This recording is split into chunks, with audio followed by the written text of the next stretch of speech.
Folks, one of the funnest interviews I had over the last several years with a gentleman that really doesn't need an introduction, That is Tom Ferry. Ferry is legendary in the real estate coaching game. I had a wonderful chat with him. I think you should love or should really follow Tom on social media. And here, enjoy the interview with Tom Ferry.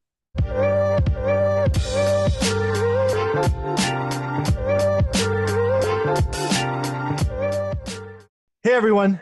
I have a very special guest for you today. I have someone that I know and respect and look at daily. This is an individual that has been giving back for multiple decades and changing people's lives. So I was so thrilled when he agreed to do this interview. Let's welcome Tom Ferry to the show. How you doing, Tom? I'm doing super good, Michael. Hey, thank you for that kind introduction and following my content. That means a lot to me. I appreciate it. Yeah, the one thing I got to tell you about your content is it's motivating, and it should be motivating to people that aren't even in real estate, as real estate agents or investors. People should follow you if they just want to feel better. I appreciate that. Thank you. I mean, I have to tell you, I don't mean to be motivational in any way, shape, or form, and yet I do understand, having started multiple businesses and being an entrepreneur, and that there just is that element that sometimes we need that little extra push, and that could just be in the form of a good idea that germinates in our brain. It suddenly has us more likely to be in action. And that's probably more the way I roll. But so thank you. That's very, very cool. Well, first thing I think we should do, because maybe there's 1% of my audience that doesn't know who Tom Ferry is. How would you kind of introduce yourself to the world in a couple of minutes? I would say, I have maybe a typical story if it comes to, being an entrepreneur. Born and raised in Southern California, have a crazy father who worked for a guy named Earl Nightingale. And Earl Nightingale, if you know anything about the motivational speaking industry, his sort of direct connection was to this guy, Napoleon Hill, who wrote a little book called Think and Grow Rich. So the joke is, like, some people were raised on milk and cookies, and some of my friends, because I lived in Huntington Beach, were like surf and skate. I did a little bit of that, but unlike most of them, I was exposed to people like Zig Ziglar, Brian Tracy. I met Tony Robbins when I was like 17 or 18, when he wasn't even Tony Robbins yet, just because of the sort of family dynamic in business. Uh-huh. But in fairness, Michael, I never got into that stuff. I was also Mohawk, screw you, kicked out of 4 high schools, kicked out of both parents' homes. They were divorced. And if you look at my personality profile, it's like high I, high D. So, I took that into being the worst kid I could be. And then finally had just a, probably like many people that are entrepreneurs or intrapreneurs, with your audience, you finally wake up. I jokingly say, because I've got, lots of people that work for me and friends and teammates, and I get the chance to mentor some high school kids and college kids. I used to say, look, you got to figure it out by the time you're 30. Now I'm like, you got to figure it out by the time you're 35. And I got one of my buddies, I'm like, look, if you could figure it out by the time you're 50, that would be awesome. I think I was lucky that at 18, I had that epiphany that, you know what, the past doesn't equal my future. I don't have to be in a job that I don't like. It doesn't matter that I didn't get a college degree, that I've got some natural gifts. I don't know really how to optimize them or maximize them yet, but I did decide in that moment, you know what, I'm going to go look at my family business and I'm going to go take that business over. And if you would have asked me, Michael, like the original conversation with my dad when I walked up with like flaming purple hair, working at a grocery store from midnight to 9, and I'm like, I want to run your company. And he was like, when the drugs wear off, come talk to me. I didn't even know what that meant, right? But what I knew was the path that I was on was not the path that I ultimately should be on. Yeah. And I'd taken this sort of rebellious nature as far as I wanted it to go. And it was now time to do something better. Now, I still got a little punk rock in me. That's never going to go away, right? If you look at my record collection, and I did say record, it still speaks to that. But, I think for your audience to understand, I went to work for a family business. And if you know anything about that, you either are the kid that is going to become a professional son, right? And I certainly know a few of those, especially in the real estate related families that I know. Yeah. I got the exact opposite. Here is the crappy job, learn it from the inside out, do everything for less pay, and you're going to earn your way if you ever get there. I wanted to be the president in 5 years. It took me 9 years to get there. By the time I took it over, I understood the industry. I understood the dynamics. I knew who the players were. I knew the mechanics of, the levers to pull, if you will, inside our own business. I had already optimized multiple parts of the business and helped it go from 3 to about 7 million in various different roles. But when I took over, myself and the new executive team I put in place drove it from 7 to 45 million in a matter of 6 years. And every small business owner, with 32 million small businesses in the US, only 4% of them do more than $1 million a year in revenue. Yeah. So when you get north of 5, then north of 10, then north of 25, you're getting into rarefied air in terms of, business, revenue, that kind of stuff. So, that was kind of that for me was the journey. And then I left 16 years ago and started my own business and haven't looked back. Yeah. And again, the reason I wanted to go through that story is because, in the social media world, well, first and foremost, both of us, right, we're about the same age. Social media wasn't a thing, right, when we got out of high school or at 18 or 19, right? It wasn't a thing. Michael, thank goodness. Yeah, exactly. Oh man, I do not want evidence of some of those things that I did in high school for sure. Yes. No, thank you. But the whole idea there is there are so many people who maybe have a past that they let anchor themselves. Yeah. Right. And it just comes to a point where you need to make a decision. Yours was at 18, mine was at 30. And it's okay, right? It's okay to pivot, change, realize that you need to do something different. And life is about being happy, right? That was the thing that I got wrong, right? I grew up in a very, very poor environment where money was a stressor, and if money was around the family, we were happy, and if it wasn't, we were unhappy. And so I had a problem with money through 30, earned it, spent it, but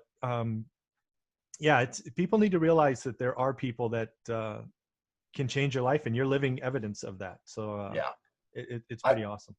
I totally appreciate that story. And I want to be clear, like the person that people see in social or our events or the things we do on video, like if you really listen to me, one of the most consistent things that I bring up is all of the mentors, the men and women that helped me get here. And when I think about real estate specifically, remember the great book, Rich Dad, Poor Dad, right? Oh yeah. Legendary book and legendary piece of work. So I had Rich Mom, Poor Mom. Oh, and okay. And really, if I was, if both of them were here, my biological mom and my stepmom, I would say Rich Mom, Rich Mom. One was rich in the arts and one was rich in real estate. Okay. So kind of taking from both and honoring both. My biological mom, she was pulled out of a lineup by Walt Disney and became one of the original Mouseketeers at the theme park. Wow. Where my stepmom, and I call them both mom, she moved here from Honolulu. She's basically the child of a military officer from Russia who ended up in Pearl Harbor. Oh, wow. And her mom, who basically was the quintessential, 1930s, 1940s Polynesian girl, right? And these two marry, and out comes my stepmom, who is basically as Russian, tough as nails as they come, but throw a ukulele on her and she can start jamming, right? So it's this strange sort of dichotomy. But when she moved here to California in 18 with like $100 in her pocket, her first job, she got introduced to what is now a family mentor of ours, who owned in the range of 2,000 units between Santa Barbara and San Diego. Some SFRs, a lot of multi-unit, a lot of apartment buildings. So, right, being in this space, back in the day, late 60s, early 70s, even certainly through the 80s, there was a lot of opportunity to buy property, no money down, get 105% finance. So by the time I, really got to know her, because I'm working inside this, dysfunctional family business, and I don't mean that as a knock on my parents, because every family business is slightly dysfunctional. The one thing she said to me was, Thomas, the first thing you need to do is go buy a house. So by the Ah, time I was 19, I closed on my first property. And she was also smart enough to say to me, you can either live in it or you could stay here at the house and just rent it out. And I was like, well, well, why would I buy it and rent it out? 19, right? You don't know. yeah, But then she said to me, I'm like, no, I really want to own my own place because, living at home with my parents after yeah, being kicked out at 16 is kind of weird. yeah. I said, how about instead, what if I got a roommate and I gave my roommate the better room? I stayed in the crappy room and my roommate's rent covered my mortgage, my utilities, all my expenses, and I basically lived for free. Wow. It was she's the one that taught me that stuff, like buy more real estate. You're the OG of house hacking. That's what the kids would call it today. Yeah. I mean, I don't know. I think a lot of us that are watching, and Michael, I assume that many of the people that follow you look to you in that mentorship role that, give me guidance, Michael, like Yes. you've been there, done that. Yeah. I'm just so blessed that I've got all these incredible people, my mom being both of them, that said to me, okay, you're making money. Don't be stupid. Buy a house. Yeah. And now sell it and buy another one and another one and another one and then keep them and rent. And, like that's the game. Yeah. No, really what you're saying there that people really need to pick up on is you not only need to seek mentors in relationships, but you also need to listen, right? You need to shut your mouth and listen, right? The whole 2 ears, 1 mouth story. Yeah. And I think that's hard. I mean, especially at 19. Especially at 29, 39, 49, 59, 69, that whole fixed mindset, growth mindset from Dr. Carol Dweck, which I'm sure you've studied. And, yep. Like that's, I don't know how many kids you have, or do you have kids? One. We have one. It's hard to call her a kid. She's 28 now. So yeah. Right. I got an 18 and 20-year-old that are both going on, like, I don't know, sometimes between 14 and 40, depending and always being in that, that gentle reminder to stay in the growth mindset. Yeah. It's just super easy to get fixated on what's true and what isn't, and never actually stop and say, is there a better way? Should I listen to some more people before I just go all in on something? Because, you and I both know, especially investing, that's where you get in trouble. Oh, yeah. Yeah, the market will, if you get arrogant or cocky or any other adjective you want to put on that, the market will humble you. It just will. 1,000%. Yeah. One of the quotes that you have, and there's so many that I like, but the one that I took down for this interview was, it's a simple truth. Experience only comes from making mistakes. Yes. You remember that one? I mean, so Mike Vance. So for the people that are watching this, Google the name Mike Vance and think about how blessed and lucky I was to have this guy in my life. He was basically interviewed and hired on the spot by a guy named Walt Disney. His first business card said, in charge of ideas and people development for the Walt Disney Company. And now we're going back to like the 60s. Right. He was the first dean of the Disney University.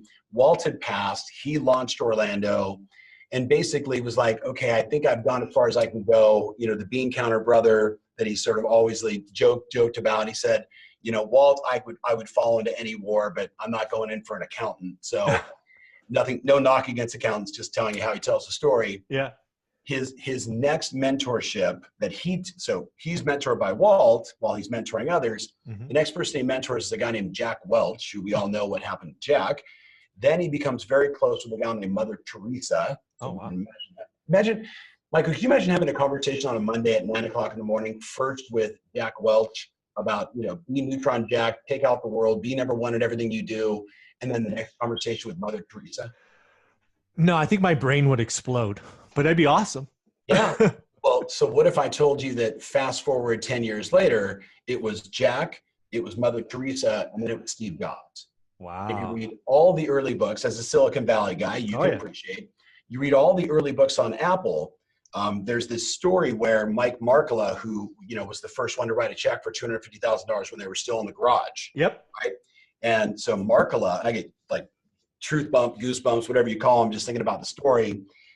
He's sitting in this room where Mike is now out doing talks, talking about the Disney way, right?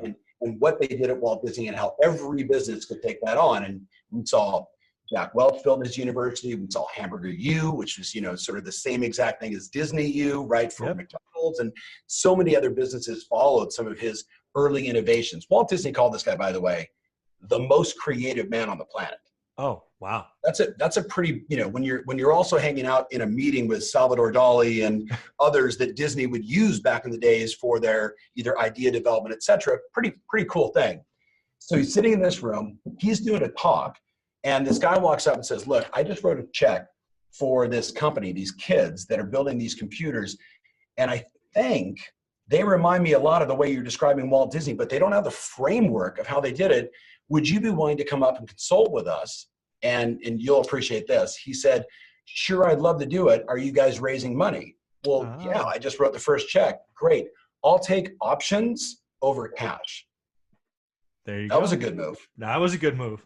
You with me? So if you think about the long-term benefits, well, anyway, Steve Jobs, if you read all the early books, Mike ended up helping him create what we would think of as the let's get all of our computers into the schools. Yep. Right. That was one of his projects, right? Back in, I forget which model it was, but it was the one with all the colors, et cetera. Yep.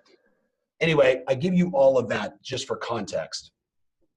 So when Mike and I started working together, and he was a mentor, coach, friend, whatever you want to call it, I was in a place in my life where I was looking to make some big moves, and I needed some guidance. And one of the things he said when I said, Mike, I really think, which is, by the way, a very scary thing to say. Yeah. I really think I could go do X and create Y result. And, Mike had this big personality, 6'4". We used to joke like 6'5" with his hair because it was always kind of out and wild like this. And he would say, Tom, listen, you can only learn from experience, and experience is all coming from making massive failures, massive mistakes, like over and over again. He's like, so go ahead and do it. Yeah. Get your ass kicked, learn the lessons, because it'll make you even better the next time you think something's going to work. Yeah. So that actually became, Michael, for me, this whole discipline around A/B testing everything. Awesome. Right? Like there should never be, like, not being political, but like it would suck in the world if there was only a CNN and no Fox News. Right. Like you need, not using that, you need dark to appreciate light. You need the sun going up to appreciate the sun going down. Yep. And you can't take a killer idea and say, this is it, without looking at the contrast of that idea and then figure out what's the balance. And then you go out, you take action, you get your butt kicked, because that's the way the world works. And hopefully you document the process. Yes. You learn the lessons. So the next time you're presented with a deal that you want to go into, or a new piece of real estate, before you just go, oh God, I'm just enamored by the product and where it is and the location and the rent roll and the terms, et cetera. But let me go through all the times I got my ass kicked. Yep. I apologize for cursing, but you know what I mean? Like, let's go through that. And now let me look at it from that perspective differently. Yeah. Yeah. Again, what he's giving you here, folks, is the gold here, right? He's saying fail fast, perfection. You don't wait for perfection. It's not there. Fail fast, but document and learn the lessons, right? A failure without learning the lessons is a waste. And I often say the most expensive mistake is the one that's repeated. So learn from your mistakes. So I was listening to Ray Dalio this morning, and I'm sure principles, right? So So Ray said something interesting, and this is something that I had heard from another one of my mentors, that everything that is about to happen has already happened 10,000 times. Exactly. You know what I mean? Yeah. The rise and fall of a nation, the ups and downs of a relationship. Mike would say creativity is simply rearranging the old in a new way. There you go. And then he would remind me, as an entrepreneur, do you want to be an iterative entrepreneur? Or do you want to be the one that is out there blazing the new trail? He said, let me remind you, these people usually end up getting killed. Yes. These people take something that's already existed and, look at already existed and make it better. There you go. That's a great example. I want to go back to Rich Mom, because I think this is a great area where we can kind of tie these stories together, because you speak to and are such a big influencer with real estate agents and real estate brokers. My channel is about real estate investing, one rental at a time, all of that. The one topic I knew I wanted to talk with you about is how can agents create relationship with investors? And I mean real investors, not the time wasters. So we can talk about that, but the repeat buyers. Because if a good agent is doing 30 deals a year, what would happen if you had half those baked in with investors? So I thought that'd be something we could talk about. So I think, I know the way we built this company was around this framework. There's no wrong way to generate a client. Yep. Right. Like in most businesses, you've got camps, right? Like the digital marketing camp today. We're going to do everything through social. Yeah. Screw that. We're going to have a sales force, right? Or we're going to do direct mail, or we're going to do television. And even back in the day, there was a published list, Michael, I would say it was like in partnership with the Wall Street Journal in the very beginning. It's the top 100 residential real estate agents. Oh, I remember that. Yeah. Right? Yeah. So on that first list, 16 of them were my personal coaching clients. Wow. And every one of them did something different, but most of them blended multiple things together. You with me? Yeah. So what I say that because I have been preaching and providing strategies and tactics to real estate agents for about a decade and a half, saying, look, today you would go onto Facebook and you would say, every month I come across and you probably do it like this, hey, every month I come across a smoking hot real estate transaction that could look like this. Let me give you an example. I could be in front of the property and say, perfect. So this property, hadn't been on the market for 47 years. The couple that lived inside of it, they were 79 years old. It's a 2-story property. They needed to get out of it. They don't have kids. They didn't know what to do with it. It probably needed, $40,000 in, fixability. I came in with 2 offers, an offer to take it clean exactly as it is, or an offer to do this. I ended up buying it clean, and then I flipped it to one of my investors, and I made a margin, but we ended up doing, whatever it is. Yeah. Right? I've been talking about that forever. And then you put it on your Facebook page, and then what happens is the people that are actually interested in real estate, and you and I both know there's the research phase. Yeah. I'm interested in real estate investing. Yeah. And there's the transactional phase. That's a good deal. I'll take it. Yeah. You with me? Oh yeah, for sure. What happens is agents will start to discover, even in their own sphere, that they've got some transactional people that are doing deals, just not with them. Or maybe they're doing it in commercial, or they're doing it in, they want mixed use, or they wanted, multi-unit, and this person was doing SFRs, but they raised their hand, right? The other thing is, I tell people all the time, and it's funny because I'm thinking about one of my clients, Brian, in New York City, and you are such a perfect example of this, right? The story in New York City is the real estate's too expensive here. I can't find any deals, so nothing adds up, right? Yeah. So I'm like, well, Brian, why don't you, instead of repeatedly telling me that everything is too expensive, if New York City, right, if like there's no multiple listing service, it's a bunch of sites together, and there's portals that kind of pull it all together, but it's not as sophisticated or as easy as like the MLS in the rest of the world, US.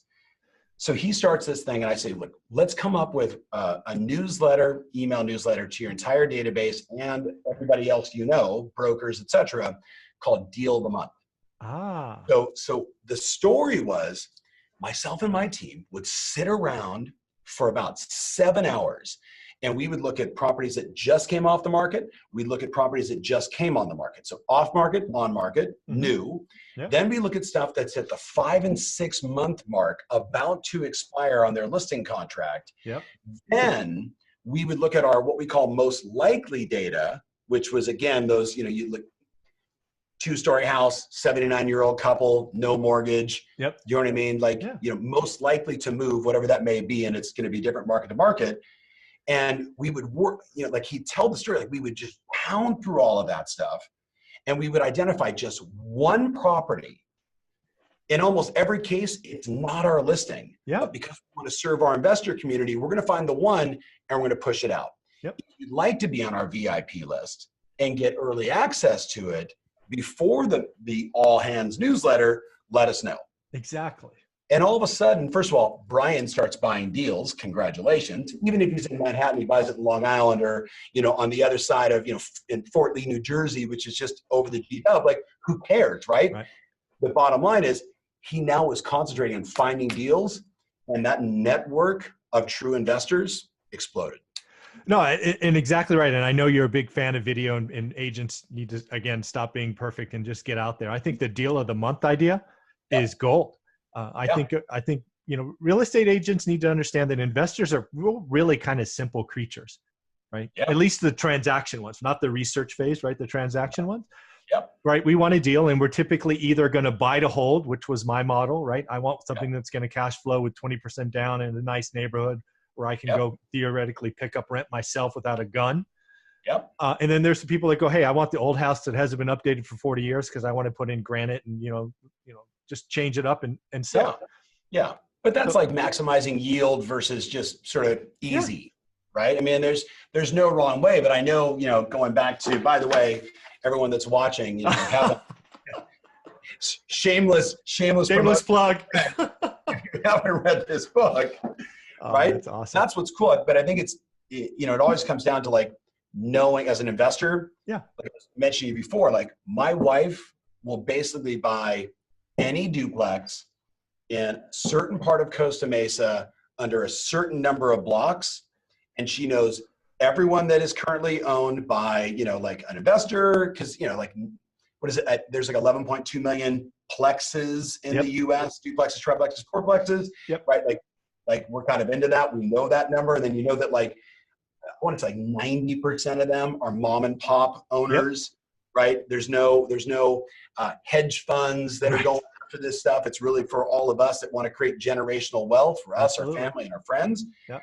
So she knows that. She's got her buy box, and anything that comes along that buy box, she goes, rent, can I increase, done. And now in California, with our beautiful, crazy governor, you can turn every one of your duplexes into a triplex by eliminating the garage and converting that into another bedroom. ADU, exactly. Yep. Right. So it's just, I'm preaching to the choir here.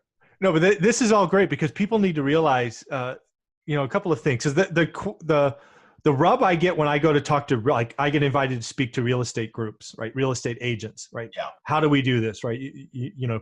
I've only ever bought out of the MLS until the last year, right? So I didn't have some system, no direct mail, none of that stuff. Yeah. They ask, well, tell us how you work with your agents and, all of those ins and outs. And I'm like, the agents that bothered to ask me what I look for and gave me 10 minutes of their day, I did deals with. If you just take my email and send me your latest listing, I'm not going to look. No, right? Don't put me in a drip deal. Yeah. It's not about you. Remember? Yes, I know you have this great listing on 123 Main Street. Yeah. But don't tell me that. I don't want that. So that's pretty awesome. The other thing is if you're paying attention in this game, cash buyers don't hide, right? You can go to your title company and say, hey, who are all the cash buyers in the last 30 days or 45 days? Yeah. They're probably frequent buyers. Yes, there's the one-off that only do one, but it's a pretty good bet that they're an investor and they're going to do multiple deals. So yeah.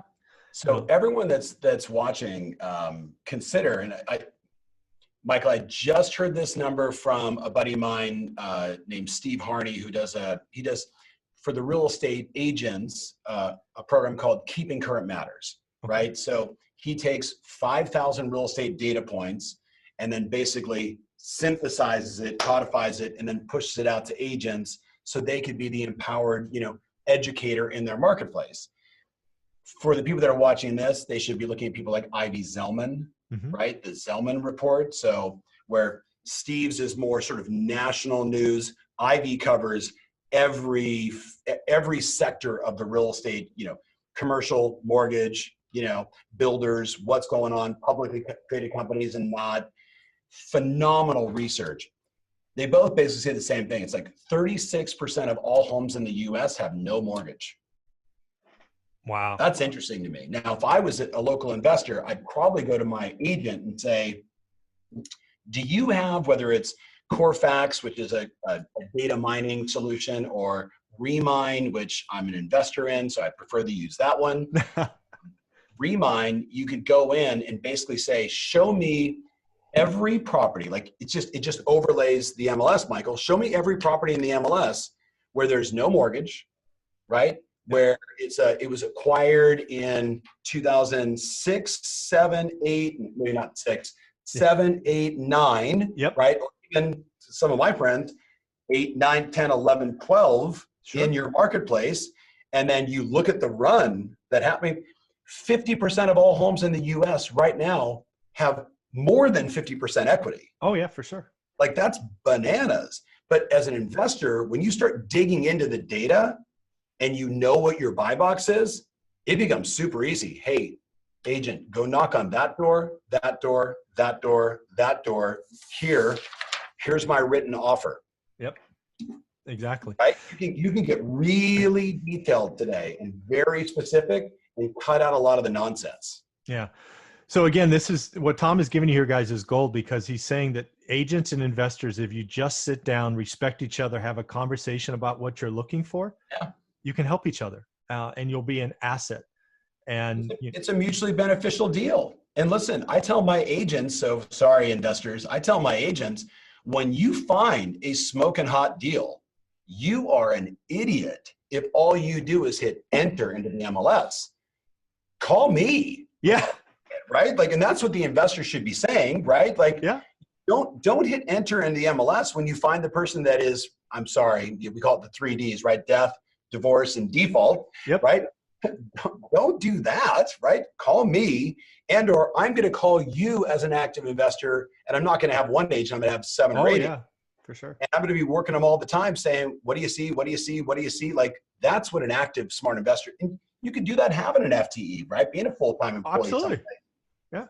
One email or a text or a video every week. No, I couldn't agree more. One of my goals when I started all this back in 2003, because again, I invest in a market I've never spent the night in, and I had never been until I was 31 in Fresno, California, right? Yeah. So I've still never spent the night. I've been there almost 20 years. Yeah. Was to meet 2 agents a week. And I did that while having a full-time job where I could be on a different continent, right? Yeah. It doesn't matter. That's the beauty of today's world. Like, you know, I can imagine like my stepmom buying real estate back in the day and, you know, living in Los Angeles and having to drive to San Diego to go look at a 20-unit building. And, you know, you don't know the property manager. You don't know. I mean, it's just, there's so like today, everything you want is here. No, it's super easy. It's your excuse. The excuses that I will tolerate are very, very little. Right. Yeah. Access is out there. You can do it while sitting on the couch at the airport terminal. I mean, I've done it, right? I looked at my market every day for 10 years. And again, I had no access. I used realtor.com or like site. And, you know, I bought one rental at a time. It works. I got to tell you, this part of your book, right? The cool. 21 things they need to know, like that to me. Oh, thank gold. I know you sell this book, but is this on your blog for free as a download? Because it should be. Okay, I will make that happen. I have not done that. And you know, sorry, coach. Every one of those should be a 4 to 5 minute video that you shoot as well. See? Yeah. I just took an action item from Tom Ferry. I like it. Sorry, it's ABC, baby. Always be coaching. There you go. I appreciate it. I got that for free. I like it. I will be doing that. I will get some of those up before the end of the year, just because it was great advice. I should do that. Good man. Awesome. Spread the word, man. The more people that know, the more people that know, the more people that know, the more wealth that gets created, the less bad deals happen. Exactly. And again, the reason I reached out to you in the very beginning is because I see where you're at and just helping people. That's what you're authentic in helping people. And yes, your success by other measures, if you want to say that, but I don't get that vibe from you, right? It's about, hey, I'm impacting people's lives. And, you know, I'm going to chase behind you and help as many people as I can. So that's pretty cool. 100%, man. Awesome. 100%. Well, one thing I knew I wanted to talk about is your Success Summit. I think it's in August. Why don't we talk about it? It's a 3-day event. If you want, we can talk about the last one, kind of what it was, and then what you're planning for the next one, if you want to tease anything there.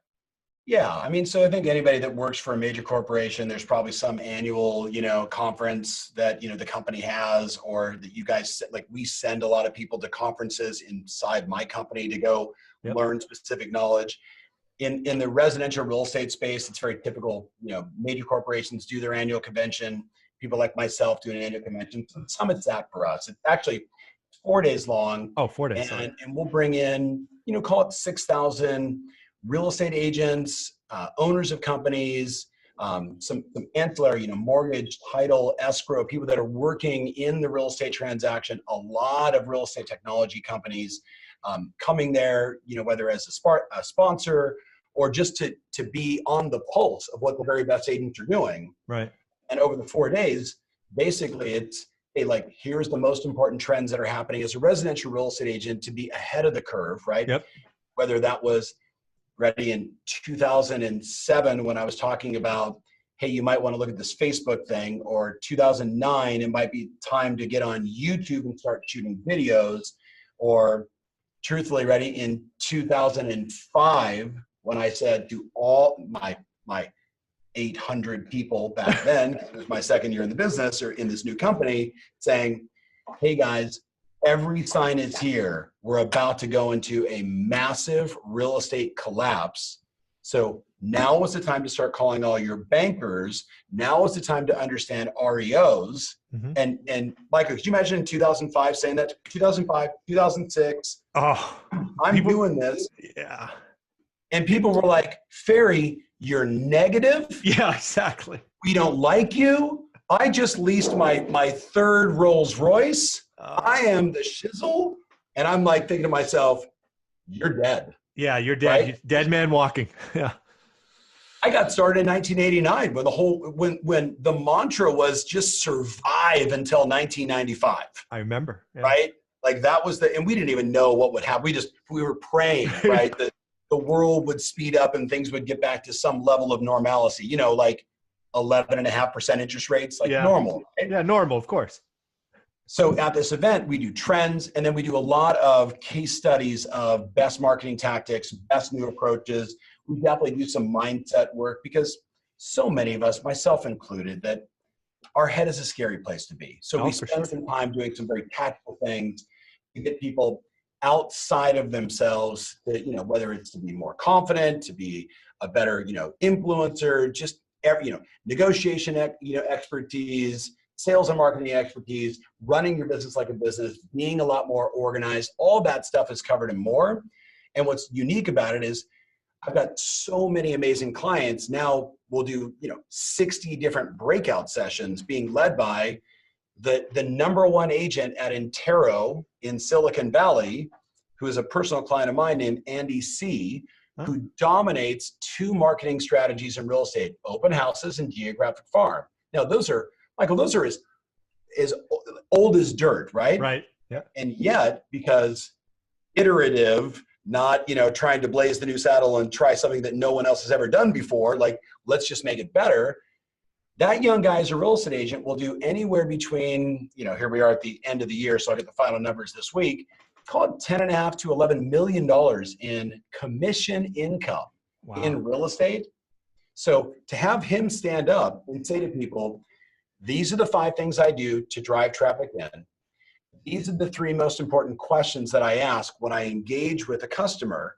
This is how I manage having lots of Silicon Valley, come on, right? Saratoga, a 3-bedroom, 2-bath home, 7 blocks from, new Apple headquarters or, whatever, something like that. Like 9,000 buyers come in and the bidding war begins. Yeah.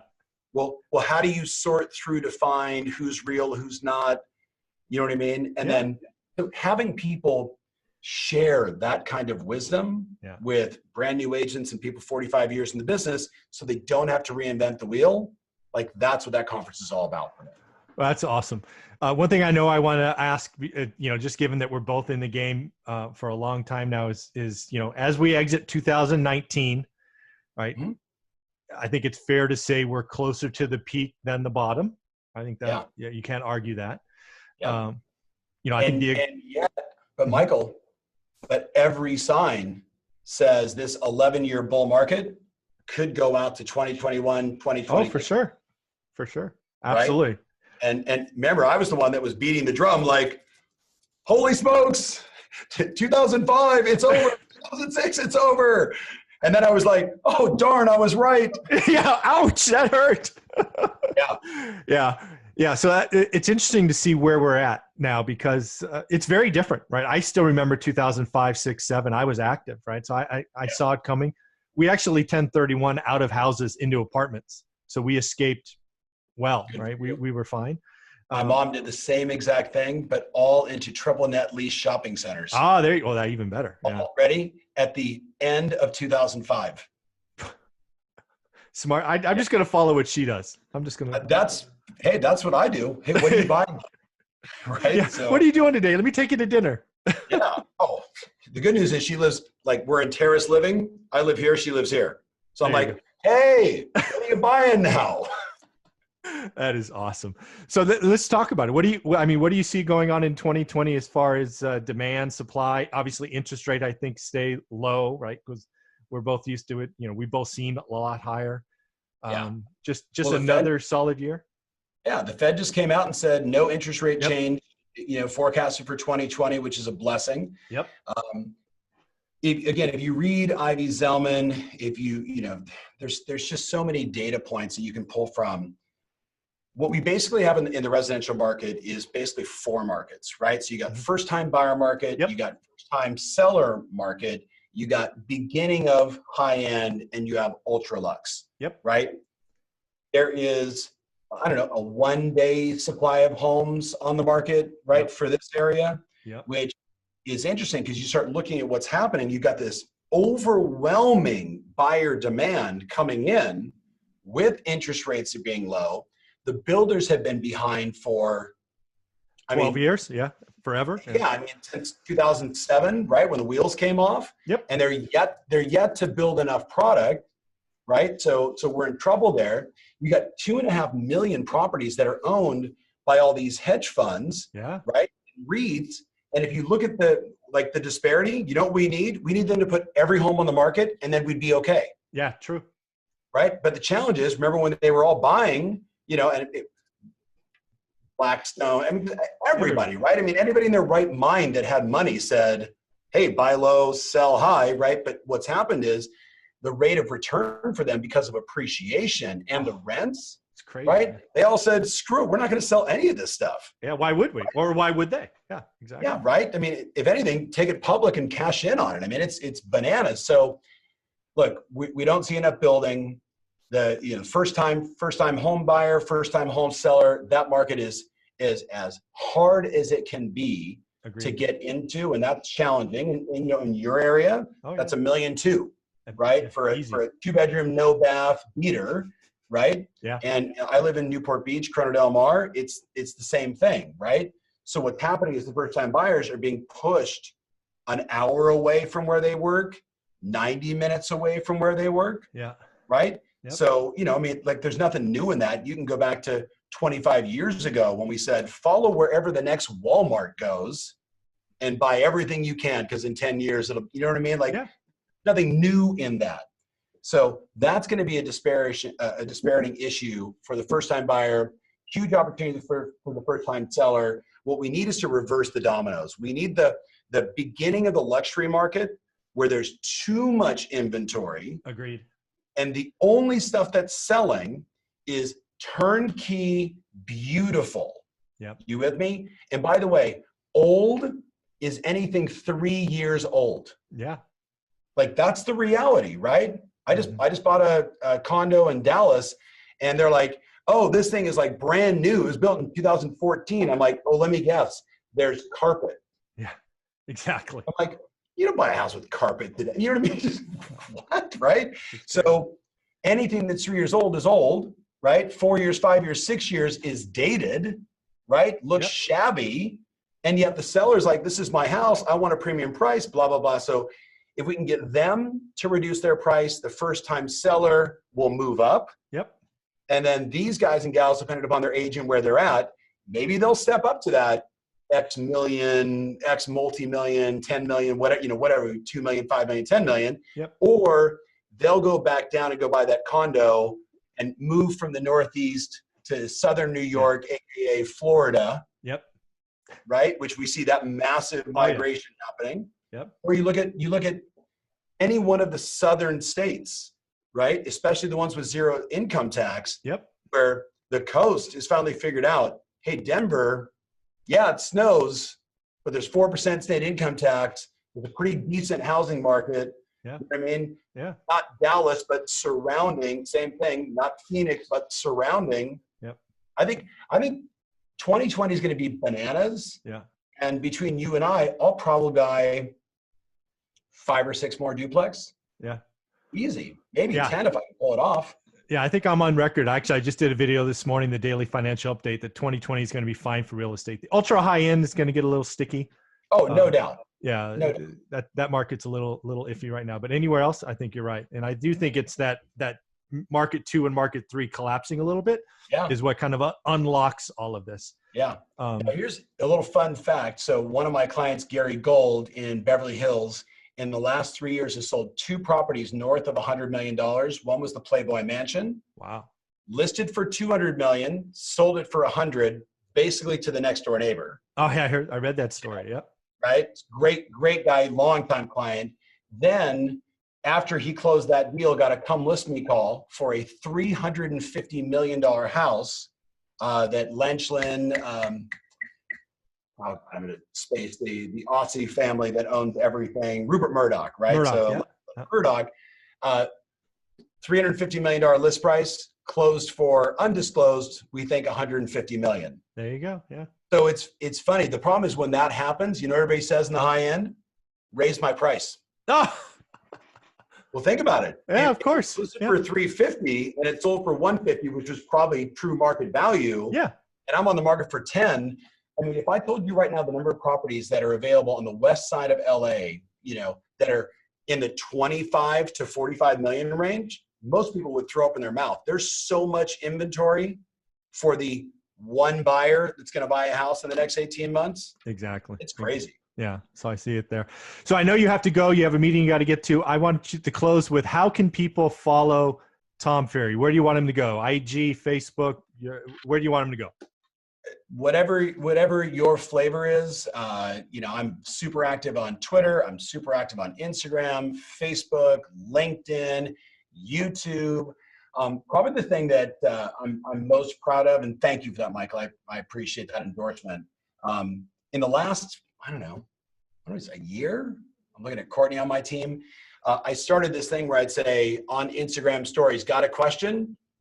And I don't know how many thousands and thousands of questions I've answered now, whether they were direct messages or, you know, where I was able to post it to have everybody else learn from it. That has been remarkable.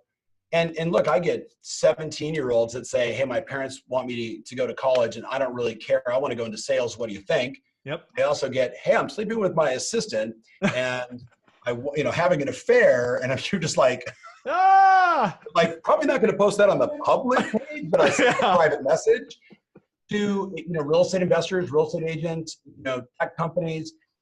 I don't have all the answers. And I'm very honest when I say, hey man, outside of my pay grade or not my expertise, you should contact Michael and talk about that. Yeah. But it is a very cool way at, Courtney, 11:30 to 1 o'clock in the morning to be up and to be helping. Yeah. So I'd probably say Instagram would be a good place to start. Yeah. And so a couple of things in close before I hit stop record. First and foremost, Tom, I want to thank your team. Kelsey, Ruby, and Brenda were amazing in getting this put together. So I want to thank those ladies for doing this for us. It was awesome. And again, folks, I don't care if you're in real estate or not, you need to follow Tom Ferry. Again, I look at his stuff and I just feel better. And there's very few people out there that are this genuine, that are truly trying to help. And you feel better when you sort of close your app than not. So Tom, I want to thank you very much for doing all that you do. I appreciate that, Michael. It's very kind. So I wish you and your fam and all of your tribe an absolutely extraordinary 2020, a safe and great holidays or New Year, the whole 9 yards. 2020 is going to be bananas. So pay attention. If you're an investor and you're playing on the sides, right, doing a little too much research, not enough transactions, either find something that you're absolutely interested in or get a little transactional. Because I'll leave you with this story. One of my mentors was on the 9th floor of a company called the Irvine Company. And if you know the name Donald Bren, Bren is I don't know, 15th, 16th wealthiest man in the world, all through real estate acquisition. Bought the Irvine company back in like 1982 for like 385 million. And ready? He bought one Santa Monica place, which is right on the 405 freeway in LA, and admitted to overpaying by 50 million. And at 70 years old, when he bought it, said, hey, in 20 years, it'll be a deal. There you go. There's some long-term thinking. Thank you again, Tom. This has been absolutely amazing and my favorite interview ever. Thank you, sir. Appreciate it. All the best, guys.